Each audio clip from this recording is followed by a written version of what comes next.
किती सुंदर आहेत, बाहेरून अगदी कुरकुरीत आहेत. हे बघा, बाहेरून कुरकुरीत आहेत आणि मधून अगदी मऊ आहेत. नमस्कार, दंडवत प्रणाम. सुगरणीचा खोपा या चॅनलमध्ये आपली मावशी सुनंदा पाटील आपलं सगळ्यांचं स्वागत करते.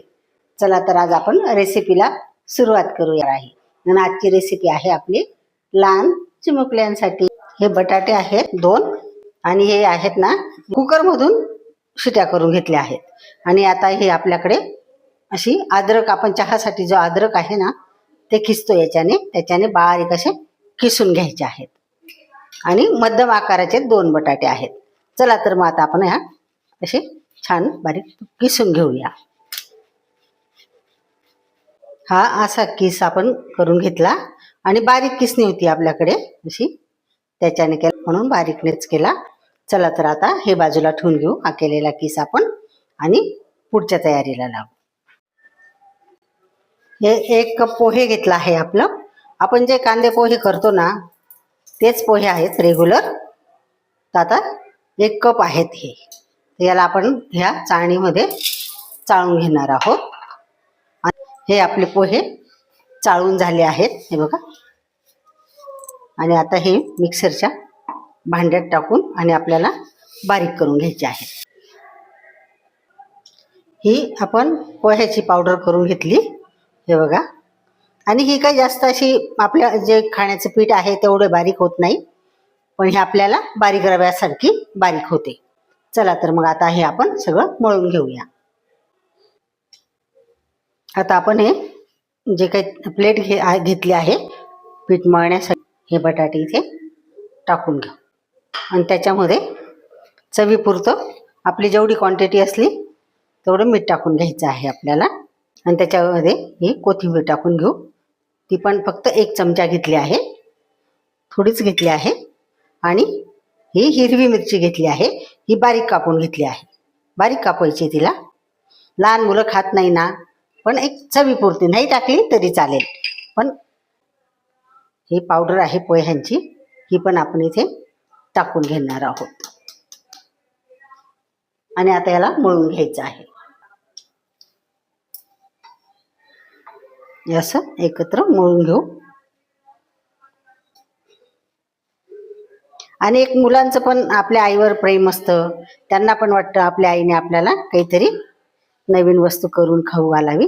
पाकिटमधले जे काही खाऊ असतो ना ते न खाण्यापेक्षा आपण घरी बनवून मुलांसाठी थोडा त्रास घेतला तरी तेवढंच मुलांचं पण प्रेम वाटतं आपल्यावरचं. आमच्या मुलांना तर आम्ही घरीच करून खाऊ घालायचो, तेव्हा एवढ्या वस्तू मिळायच्याच नाही दुकानात. आणि असे आकर्षक पाकिट तर अजिबातच नव्हते. तर आता जसं पाणी लागेल तसं टाकून आणि मऊ करणार आहोत आपण. त्याला एकदम पाणी टाकायचं नाही. आता हे 2 चमचा पाणी टाकलं आहे मी, बघू किती लागतं आपल्याला, त्याच्यावर अवलंबून आहे. आता हे असं तेल टाकून अजून मळून घेऊ. तेल टाकून घेतलं थोडं आणि त्याला मळून घेऊ. मला 6 चमचे पाणी लागलं. हे आहे ना मेजरमेंटचे चमचे, हे 6 चमचे पाणी लागलं मला. हे असं मऊ झालं आहे. आणि याला आपल्याला आता उंडा आहे पिठाचा, तो व्यवस्थित झाला आहे. थोडं तेल लावून घेऊ पोळीपाटला.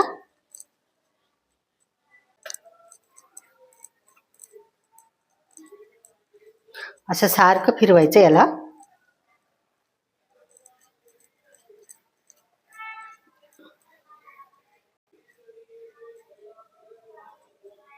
सारख्या प्रमाणातच करून घ्यायचंय असं.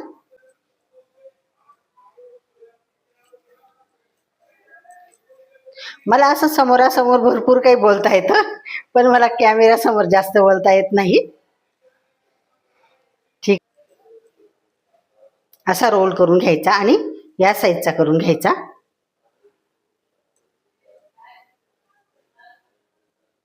सारखा असा पुढचा भाग कापून घ्यायचा आहे आणि इकडचा पण कापून घ्यायचा आहे.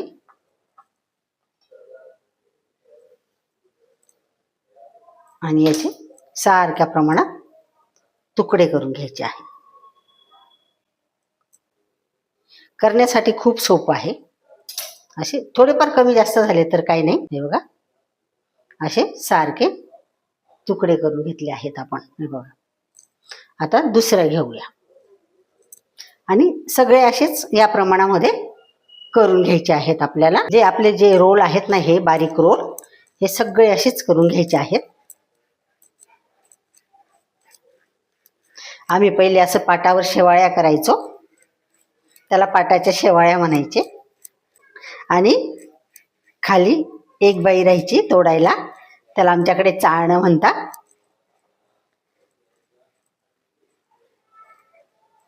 आणि त्या शेवाळ्या आपण गुळ शेवाळ्या म्हणून दुधासोबत आमरस सोबत खाऊ शकतो.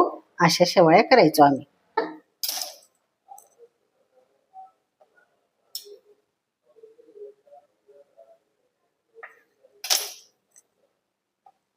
आणि हे सुद्धा सारख्या प्रमाणामध्ये आपल्याला तुकडे करून घ्यायचे आहेत. हे असे 3-3 तुकडे करून घ्यायचे आहेत, असे सारख्या प्रमाणात. चला तर मग आता सगळे असे रोल करून घेऊया आपण. आपण तिथून गोळा घेतला ना, गोळ्यामधून जो आपण छोटासा गोळा तोडून घेतो, त्याला असं सारखं असं जरा मळून घ्यायचं, एकजीव करायचं. मुलांना पण आनंद मिळतो की माझ्या आईने आमच्यासाठी काहीतरी बनवलं असं. पूर्वी असं काही नव्हतं. आम्ही छोट्या छोट्या गोष्टींमध्ये आनंद शोधायचो. आमचे मुलं पण छोट्या छोट्या गोष्टींमध्ये आनंद शोधायचे. तेव्हा एवढा पैसा नव्हता, सगळीकडे सारखी परिस्थिती होती. आणि असला तरी मुलाबाळांना एवढे पैसे मोडत नव्हते घरवाले. जमिनी घ्यायचे, घरं घ्यायचे, प्लॅट घ्यायचे, असे कशा तरी सोन्यामध्ये गुंतवणूक करायचे. जास्त पैसा फॅमिलीसाठी खर्चत नव्हते. आपण घेणार आहोत आणि याचे सुद्धा तसेच 3 भाग करून घेणार आहोत. बटाटा आणि पोह्याच्या उंड्यापासून हे एवढे फ्रेंच फ्राईज झाले आहेत. तर आपण याला फ्राय करून घेऊया. आता तर मी तेल ठेवलं आहे, मी तापायला तेल ठेवलं आहे आणि त्याच्यात आपण थोडीशी गोळी टाकून घेऊ. तापलं की नाही? हो, तापून गेलं आहे. फ्रेंच फ्राईज सोडणार आहोत.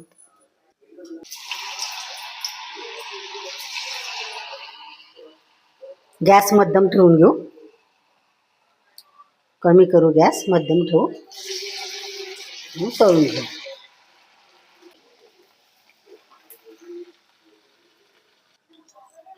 हे तळले गेले आहेत आपले. आता दुसरे टाकून घेऊ.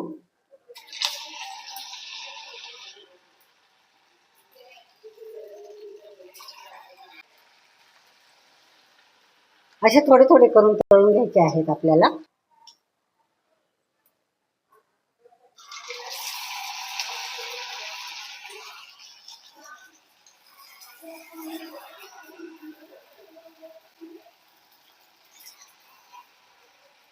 याला थोडा वेळ हात लावायचा नाही आणि मध्यम आचेवर.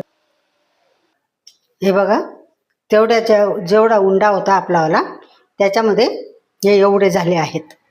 आणि आता आपण सर्व करूया. हे बघा, याची झाली आज आपली डिश सुंदर अशी. हे बघा, आणि हे असं लहान मुलांना सर्व करून द्यायचं, जेवढे पाहिजे तेवढे. आणि तुम्हाला जेवढ्या उंचीचे जेवढ्या लांबीचे करायचे तेवढेही करा तुम्ही. हे बघा किती सुंदर आहेत, बाहेरून अगदी कुरकुरीत आहेत. हे बघा, बाहेरून कुरकुरीत आहेत आणि मधून अगदी मऊ आहेत, मधून पोकळ आहेत, खूप छान असे.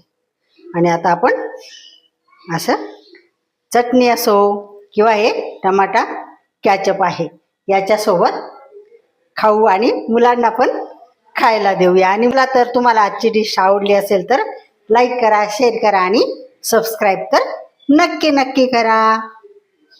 चला बाय, काळजी घ्या स्वतःची.